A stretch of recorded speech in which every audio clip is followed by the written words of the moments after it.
결혼 한 15년 차 되는 부부가 상담소를 찾아왔습니다. 그래서 우리 문제 좀 해결해 달라고 이렇게 부탁하니까 상담하는 사람이 하는 말이 언제부터 관계가 안 좋았냐라고 물어보니 아내가 하는 말이 신혼 때부터 그랬다라는 것입니다. 자기가 이렇게 신혼하고 남편이랑 신혼여행을 마치고 돌아오는 길에 남편이 하는 말이 내가 당신하고 결혼한 것이 잘못된 것 같다, 이런 말을 했다라는 것입니다. 그러면서 계속 남편하고 관계가 안 좋았다라는 거 이야기를 하니까 또 상담하는 사람이 이제 남편에게 아니 어떻게 좋아서 결혼을 했을 텐데 신혼여행 갔다 오자마자부터 상대방이 자기한테 맞지 않다라고 하는 그런 말을 할 수 있느냐 이렇게 물어보니까 남편이 하는 말이 저희 아내가 연애할 때는 참 다소곳이 이렇게 말도 없고 아주 참한 여자로 자기한테 이렇게 보였는데 막상 이제 신혼여행 가서 보니까 그렇지 않다라는 거예요. 말도 많고 아주 이렇게 활달하고 막 여러 사람들하고 이렇게 말도 섞고 하는 것이 자기 취향에는 맞지 않았기 때문에 자기가 속았다라는 생각이 들어서 그런 말을 했다라고 한 거예요.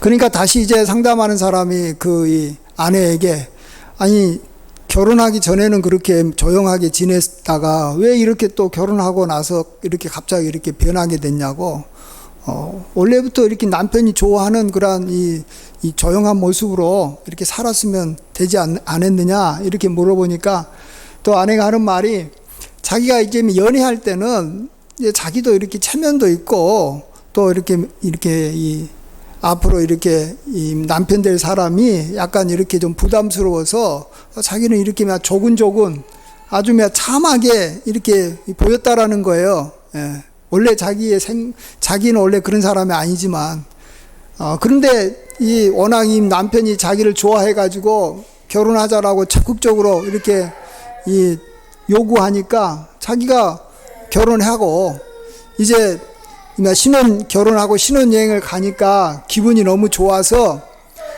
본래 자기 모습을 보여줬다라는 거예요. 예. 근데 그것을 이렇게 남편이 보고 이렇게 싫어하고 지금까지 계속 이렇게 어려워지게 됐다라고 말하는 것을 이렇게 들었습니다. 여러분 어떻게 해야 되겠습니까? 이 부부를. 사람이란 건 취향이라는 게 있습니다. 그래서 어떤 사람은 조용한 사람을 좋아할 수도 있고 또 어떤 사람은 활달한 사람을 좋아할 수도 있습니다. 그런데 우리가 잘 알듯이 자기하고 이렇게 맞고 취향도 맞고 이렇게 좋아 보이던 사람도 나중에 지내다 보면 자기에게 이렇게 맞지 않은 부분들이 나타나게 되어 있습니다. 이럴 때는 어떻게 해야 되겠습니까? 우리도 잘 알듯이 상대방에게 이렇게 맞추는 수밖에 없습니다. 이제 어차피 결혼해서 같이 살아야 될 상황이라면 상대방에 대한 자신의 기대를 이제 상대방에 맞추어서 이렇게 바꿀 줄도 알아야 됩니다. 예. 그래서 우리는 상대방이 자기 자신을 있는 그대로 받아주기를 원하는 것처럼 우리도 상대방을 있는 그대로 우리가 받고 수용하는 그러한 자세가 인간관계, 사람들하고 잘 지내는 아주 좋은 태도일 것입니다. 잠언은 이것을 물건에서도 우리가 그렇게 하는 것이 좋다, 우리가 물건을 살 때도 그렇게 하는 게 좋다라고 하면서 이렇게 말씀한 것이 있습니다. 잠언 20장 14절에 물건을 사는 자가 좋지 못하다 하다가 돌아간 후에는 자랑하느니라. 이제 물건을 살 때는 자기에게 이렇게 맞는 거, 자기가 필요한 것을 우리가 사려고 물건을 잘 골라야 됩니다. 그래서 자기가 처음에 생각하지 않았던 물건은 이제 제껴놓고 자기가 꼭 필요하고 자기에게 맞는 물건을 사야 되겠죠. 그래서 처음에는 물건을 볼 때는 이 물건이 나한테 잘 안 맞겠지 하면서 잘 분별해야 됩니다. 그러나 물건을 사가지고 집으로 이미 돌아간 상황에서는 그 물건에게 자기 자신을 이제 이렇게 맞출 줄 알아야 됩니다. 물건이 자기 마음에 안 들어도 이미 샀으니까 그 물건을 자랑해야 되는 겁니다. 우리 물건이, 내가 산 물건이 최고다. 이렇게 자랑해야지 우리가 그 물건을 우리가 잘 쓸 수 있고 그 물건을 통해서 많은 유익을 얻을 수 있지 않겠습니까? 자, 마찬가지입니다. 우리도 하나님과의 관계도 마찬가지입니다. 우리도 하나님 앞에 나아갈 때는 우리가 늘 하나님 앞에 내 모습 이대로 주 받으옵소서. 내가 죄인인데 하나님 나를 용서해 주시고 있는 모습 그대로 받아달라고 우리가 하나님 앞에 나아갑니다. 그러면 하나님께서 우리 모습을 있는 그대로 받아주시고 또 하나님은 자기 자신을 낮추셔서 인간의 모습으로 오셔서 정말 우리와 함께 또 이렇게 지내신 적이 있습니다. 그래서 임마누엘이 하나님이십니다. 저 높은 곳에서 우리의 눈높이에 맞춰서 내려왔습니다. 자, 그러면 우리도 이제 하나님하고 잘 지내려면 이제 우리도 하나님에게 또한 맞춰야 되는 것입니다. 우리가 처음에 하나님 앞에 기대했던 것이 하나님께서 우리에게 주시려고 하는 것하고 잘 맞지 않으면 우리의 기대를 우리가 좀 바꿀 줄도 알아야 됩니다. 예. 하나님은 우리에게 땅의 것이 아니라 하늘의 것을 주시겠다라고 하면 우리는 땅의 것을 구하다가도 우리의 생각을 좀 내려놓고 위의 것을 구해야 하지만이 우리가 하나님과의 관계가 계속해서 발전하는 겁니다. 하나님도 잘 변하지 않는 분이시고 우리도 잘 변하지 않는 사람이에요. 근데 우리와 하나님의 차이는 하늘과 땅처럼 너무 다른 게 너무 많아요. 우리가 사람하고도 같이 살아도 조금만 지나면 나하고 저 사람하고 맞지 않는 게 많은데 하물며 하늘에 계시는 하나님과 땅에 사는 인간이 어떻게 맞을 수가 있겠습니까? 하나도 안 맞아요. 맞는 게 있으면 신기하고 놀라울 뿐이죠. 자, 그런데도 이 맞지 않는 하나님과 우리 인간이 잘 지내려면 하나님은 우리에게 맞추시고 우리가 원하는 것을 하나님께서는 최대한 들어주려고 하고 우리 또한 하나님께서 우리에게 원하는 것을 최대한 하나님에게 맞춰서 우리가 하나님 앞에 구하고 또 하나님 앞에 이렇게 그러한 모습으로 나타나려고 우리가 부단하게 노력해야지만이 하나님과의 관계도 이렇게 점점 발전하고 좋아지게 되는 줄 믿습니다.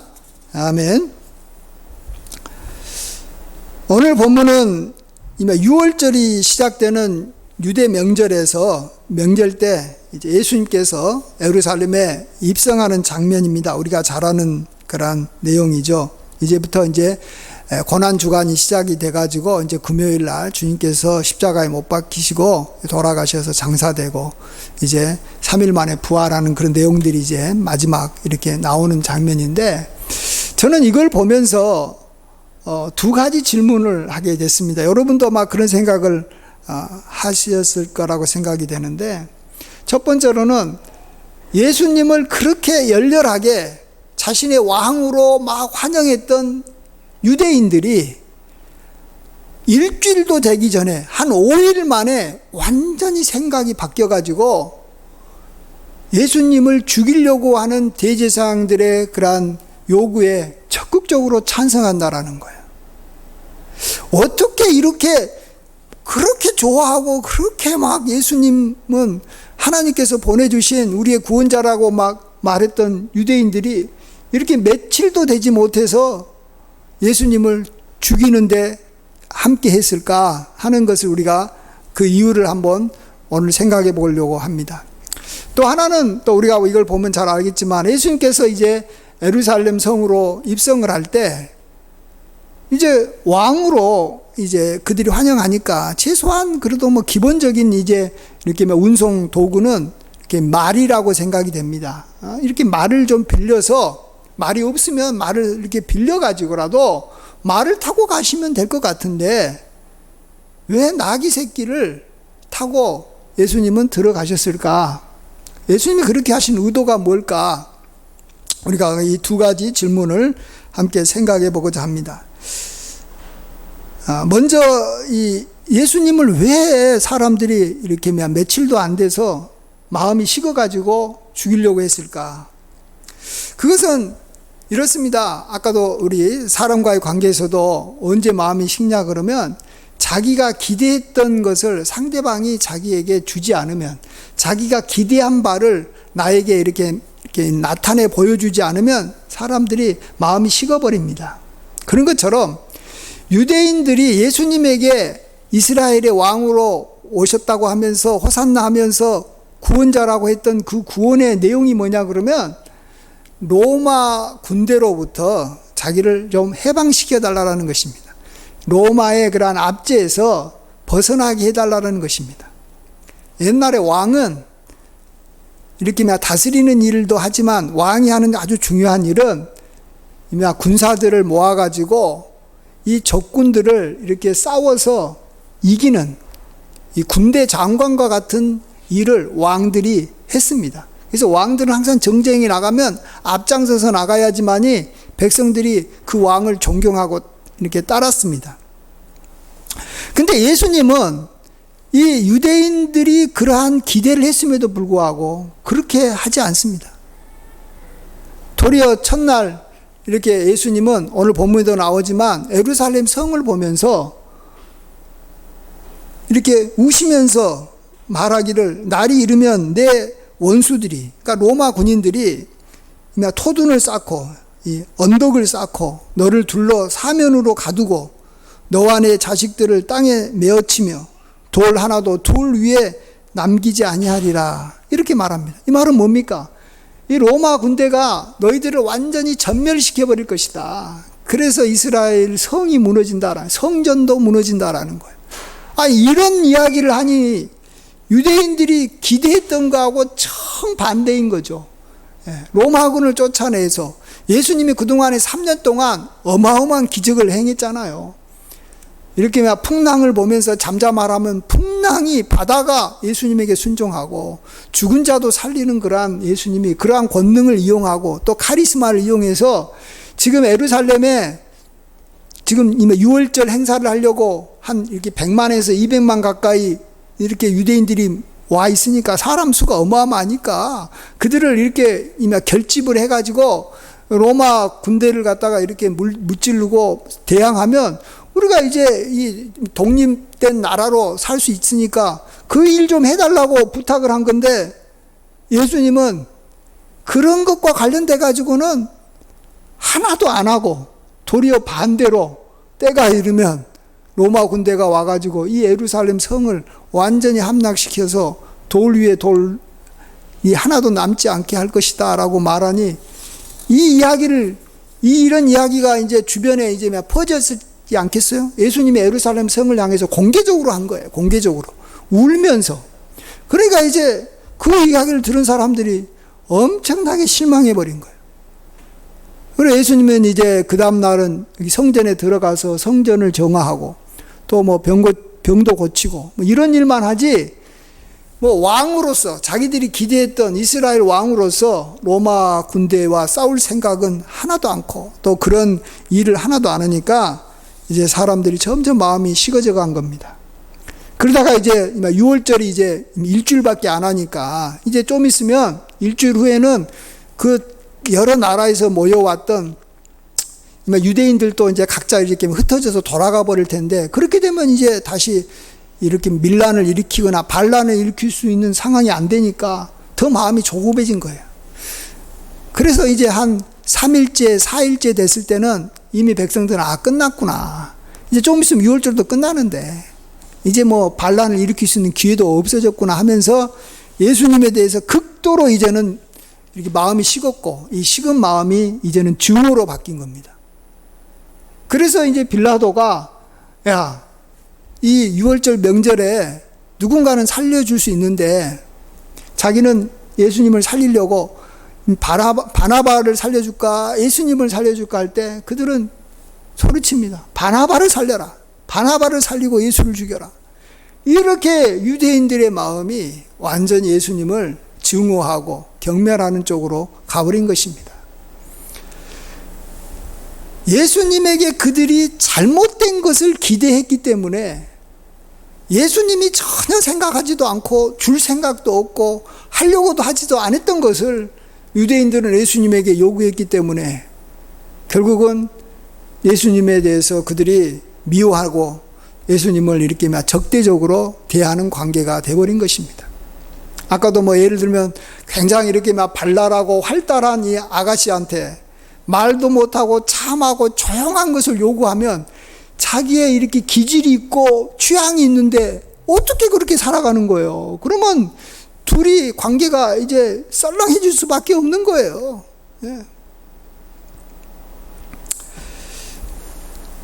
자, 그 다음에 이제 두 번째로 우리가 좀 생각해 보시면 질문이 아까도 말씀드린 대로 예수님이 이제 예루살렘에 올라갈 때 왜 말을 타지 않고, 왕은 말을 타고 가야죠. 왜냐하면 왕이니까. 그리고 또 이렇게 싸우는 사람은 말을 타고 싸우는 거니까 말을 타고 가지 않고 이렇게 나귀를 타고 갔을까?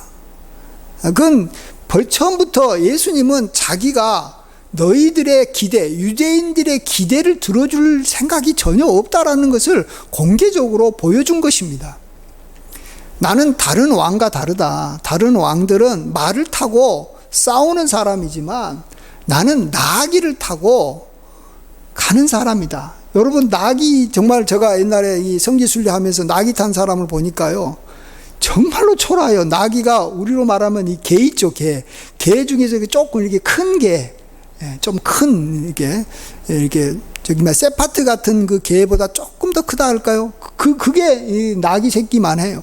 근데 거기 위에다가 다리를 옮겨놓고 이렇게 사람이 타고 가면 그 모양이 굉장히 우스워요. 아예 나귀 안 타고 가는 게 낫지. 예.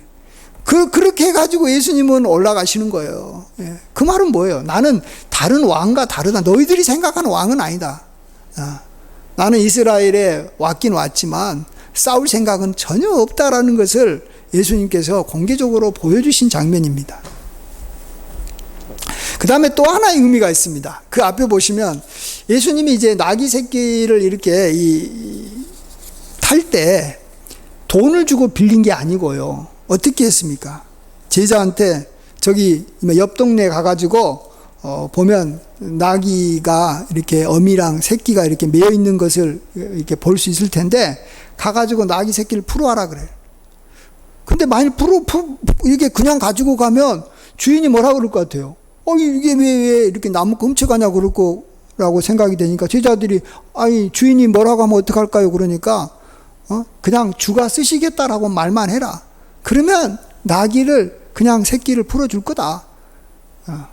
그러니까 진짜로 제자들이 가가지고 그렇게 나귀 새끼를 갖다가 푸니까 주인이 물어보니까 야 주가 쓰시겠다 그러니까 그냥 저 나귀 주인이 그냥 말도 안 하고 내준다라는 겁니다.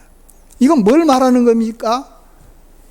예수님께서는 모든 만물에게 명령하면 주가 쓰시겠다라고 하면 모든 만물이 예수님에게 복종해가지고 예수님은 남한테 무슨 빌리거나 사거나 할 필요가 없다라는 것입니다. 모든 만물이 예수님 거라는 거예요. 예. 마음대로 예수님은 자기가 만물의 주인이기 때문에 예수님은 풍성하시다라는 거예요. 이걸 뭘 말해주냐 그러면 내가 지금 이스라엘 왕으로서 내가 지금 예루살렘에 올라가지만 왕이 사실은 백성들한테 또한 부담스러운 것은 왕이라는 사람은 백성들의 것을 다 이렇게 빼앗아 가지고 이렇게 세금으로 걷어 가지고 그것을 이렇게 많이 쓰는 사람입니다. 그래서 하나님께서도 처음에 이 사무엘을 통해서 이스라엘의 왕 제도를 만들지 말라라고 한 이유는 만일 왕 제도가 생기면 너희 아들을 붙잡아 가지고 군대에 보내 가지고 싸우게 할 것이고 너희 딸들을 이렇게 데려와 가지고 왕궁에서 요리하고 청소시키니라고 너희들 아들 딸하고 지낼 수도 없고 또 너희 밭에 좋은 밭을 다 이렇게 왕이 자기가 먹고 이렇게 잔치하는데 좋은 밭과 동물들을 다 이렇게 요구할 거니까 너희들 굉장히 피곤할 것이다. 그러니까 왕 제도를 만들지 말라라고 했습니다. 사람은 다 자기 것이 아무리 세금으로 바치더라도 이렇게 너무 많이 이렇게 쓰임을 받는 것을 싫어합니다. 그렇기 때문에 예수님은 지금 나귀를 타고 간다라는 것은 아무런 이렇게 피해를 주지 않겠다. 이스라엘 사람들에게 내가 이스라엘 왕이지만 이렇게 짐을 지게 하지 않겠다라는 거예요. 아무런 짐을 지게 하지 않겠다. 예. 정말로 왕이 정말로 이 원래 왕으로서 이렇게 예루살렘으로 들어간다면 이 예루살렘에 들어갈 때 많은 사람들이 동원이 되고 또 이렇게 말도 구해야 되고 또 이렇게 말 타고 가다 보면 돈도 많이 드는 거고 사람들이 힘들어지는 거예요. 하지만 나는 너희들에게 그런 걸 요구하지 않겠다. 나는 너희들을 섬기러 왔고 내가 필요한 것은 내가 알아서 다 모든 것이 내 것이니까 내가 필요한 건 내가 알아서 쓰겠다라는 거예요. 이렇게 하시는 이유는 뭐냐 그러면 이제 사람들이 예수님을 대할 때 예수님이 자꾸 나의 왕으로 예수님을 섬기고 나의 구주로 예수님을 섬기면 예수님이 나의 것을 자꾸 가져갈 거다라는 생각을 해요. 사람들이. 또 유대인들도 그 당시에 그런 어떤 부담감을 가지고 예수님을 본다면 예수님은 자기가 원하는 대로 군사를 일으켜가지고 로마하고도 싸우지도 않은 예수님이 나아가서 자기들의 것만 이렇게 빼앗아가지고 왕같이만 살려고 한다면 예수님에 대해서 굉장히 부정적인 생각을 할 겁니다. 그렇게 되면 나중에 예수님이 이제 십자가에 죽고 부활하시고 난 다음에 제자들이 예수님에 대해서 이야기할 때 예수님이 너희 죄를 위해서 죽으시고 하나님의 아들이시다라고 말할 때 예수님을 받아들이기가 굉장히 부담스러운 거예요. 우리가 좋은 사람, 자기를 다스리는 사람, 자기의 지도자를 우리가 받아들이기가 힘든 것 중에 하나가 또 받아들일 때 항상 이렇게 점검하는 것 중에 하나가 뭐냐 그러면 저 지도자가 얼마나 돈을 많이 쓰냐, 저 지도자가 얼마나 내 것을 가져갈 것인가. 그래서 우리나라는 옛날에 뭐 능력이 있든 없든 간에 이 백성들한테 아무것도 요구하지 않고 아주 근검전략하게 어떤 이 지도자가 살아가면 무조건 뭐라고 말하냐면 청백리라 그랬어요. 청렴하고 결백하다. 아주 성품이 굉장히 좋다고 말한 거예요.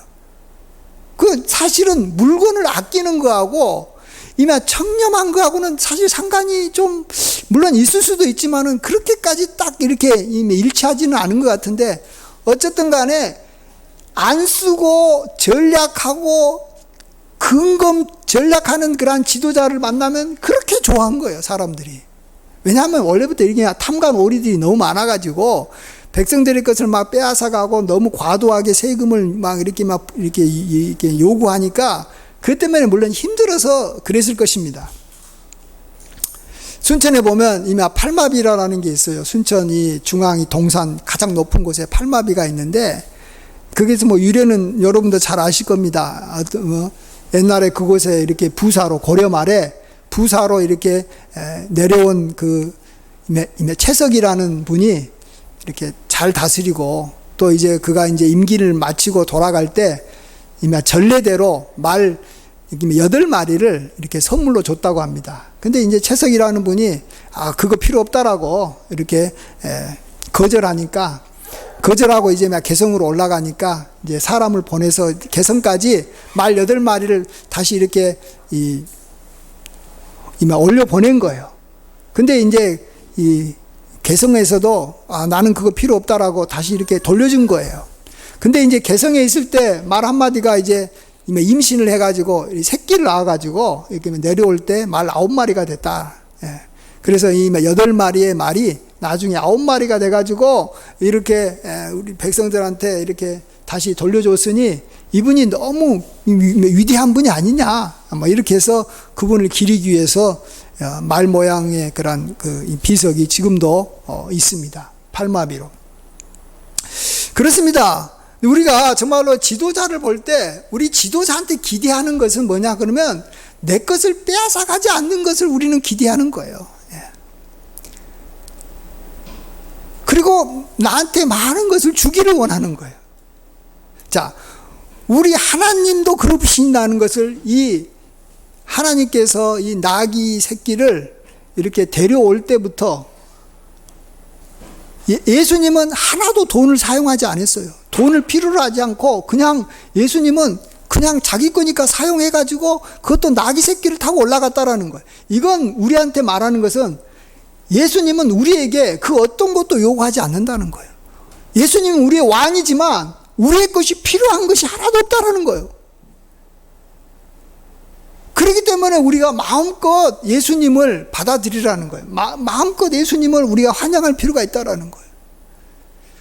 반대로 예수님은 우리에게 그냥 주기를 기뻐하셔가지고 하늘의 창고를 열고 정말로 마음껏 우리에게 모든 것을 갖고 계신 주님께서 우리에게 주기를 원한다는 거예요. 그렇다면 그런 예수님을 우리가 환영하고 받아들이는 것은 아무런 문제가 되지 않고 어려움이 없는 것입니다.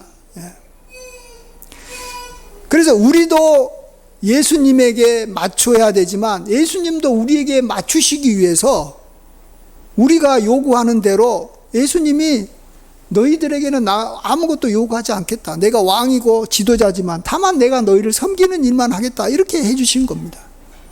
자, 그렇다면 이제 우리도 예수님께서 우리에게 요구하시는 것이 뭘까?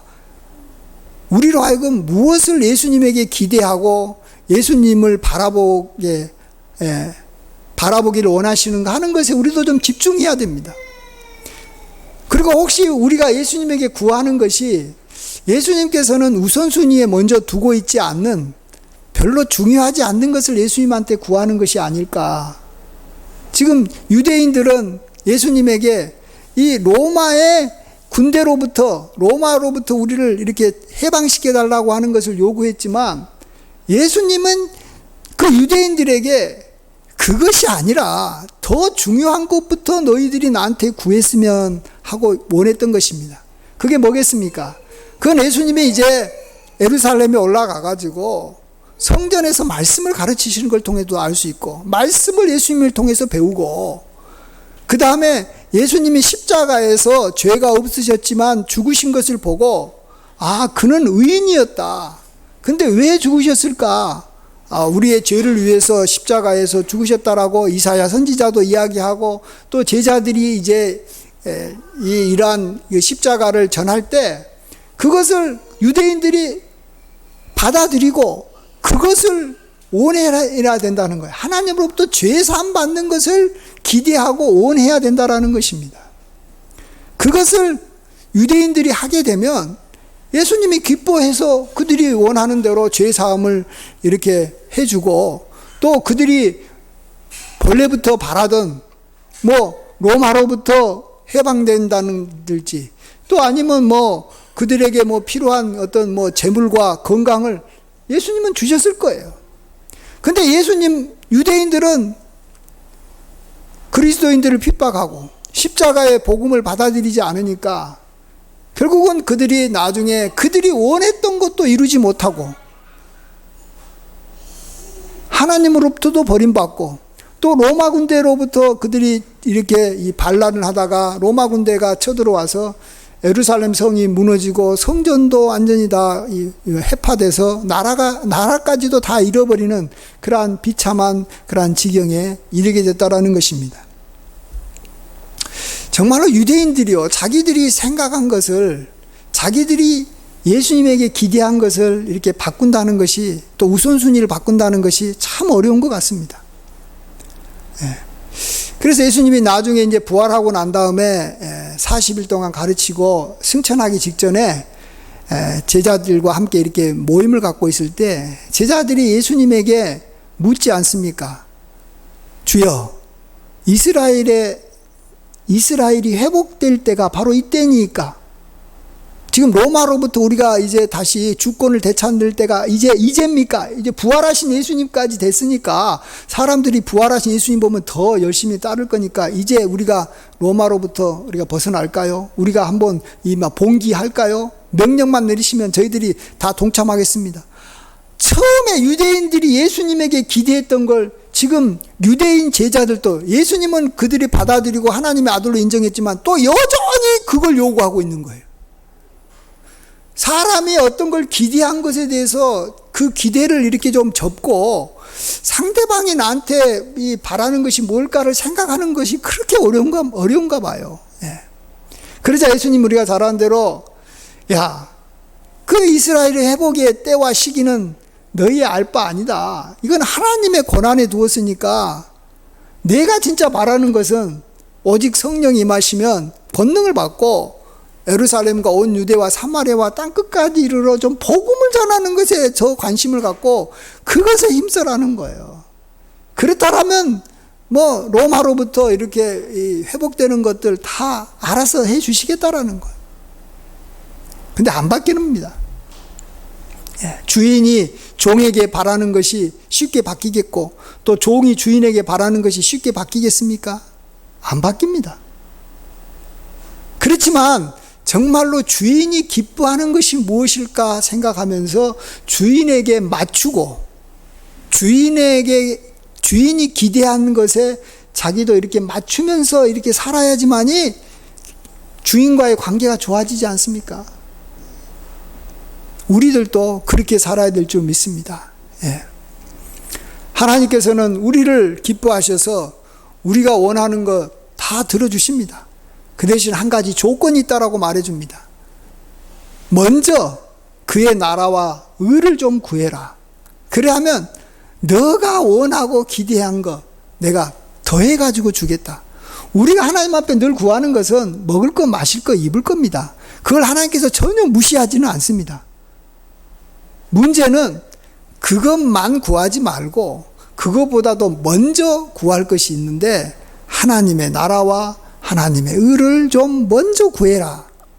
하나님이 우리에게 가르쳐 주시고자 하는 그러한 말씀에 좀 더 관심을 갖고 하나님께 기도하는 일에 좀 더 힘쓰고 하나님께 감사하고 찬양하는 것을 좀 먼저 좀 생각하고 교회에 나와서 영과 진리로 예배드리는 일에 좀 우선순위를 두고 힘쓰면 하나님께서 우리가 구하는 것, 뭐가 우리에게 필요한 것인지 다 알고 건강도 필요한 거 아실 거고 물질도 필요한 거 아실 거고 다 아실 거니까 이런 것들을 다 주겠다라는 거예요.